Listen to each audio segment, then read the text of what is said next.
Peggy 18.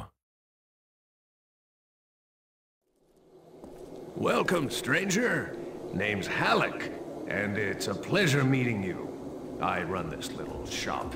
Got enough supplies here to keep you alive and fighting.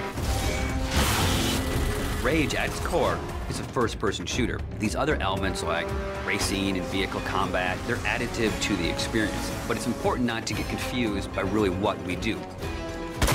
We're id, we make first-person games. You know, when you pick up the shotgun and you shoot a bad guy, you know what to expect.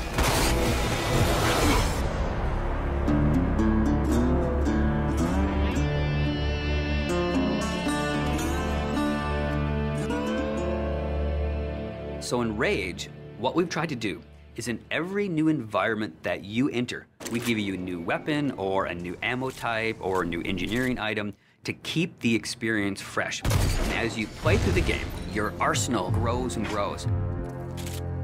It's a few different elements that really make a weapon good or satisfying. When you hit the fire button, it needs to do something on the other end. And that's where you get the feedback from blowing a head off or seeing a cool death animation. You know, I've always loved shotguns in all of the id games especially. I think if we didn't have a shotgun, a lot of fans would be upset. But the crossbow, because it's so different and so new, it's almost like this utility weapon. My favorite weapon in Rage is the wing stick. Let me guess. You want to know how to throw a wing stick. The wing stick is an offhand, instant throw weapon.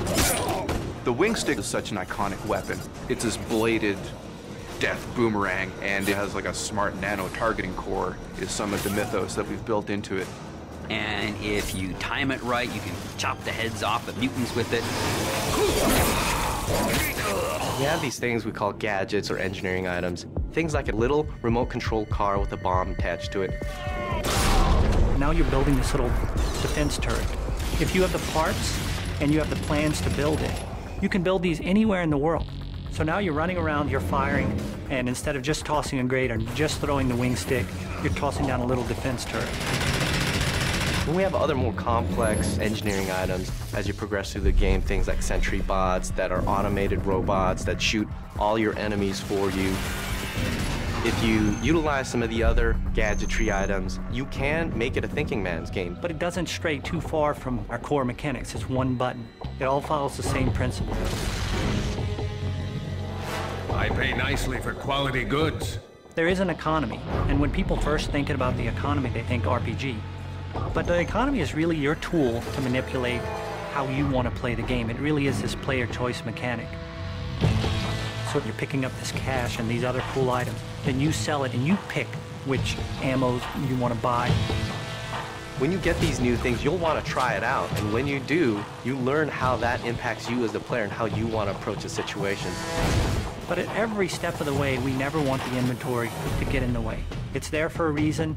It always has a purpose, but we still want to stay true to that kind of action.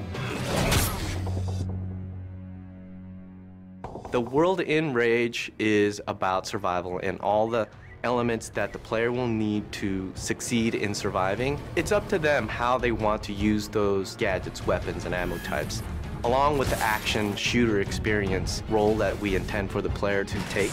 We create these different options in the gameplay when you get into an area with all these various implements of death. Or, you know, you may not want to have any strategy. You just may want to kick in the door, pull out your big shotgun, and start blasting away at the bad guys.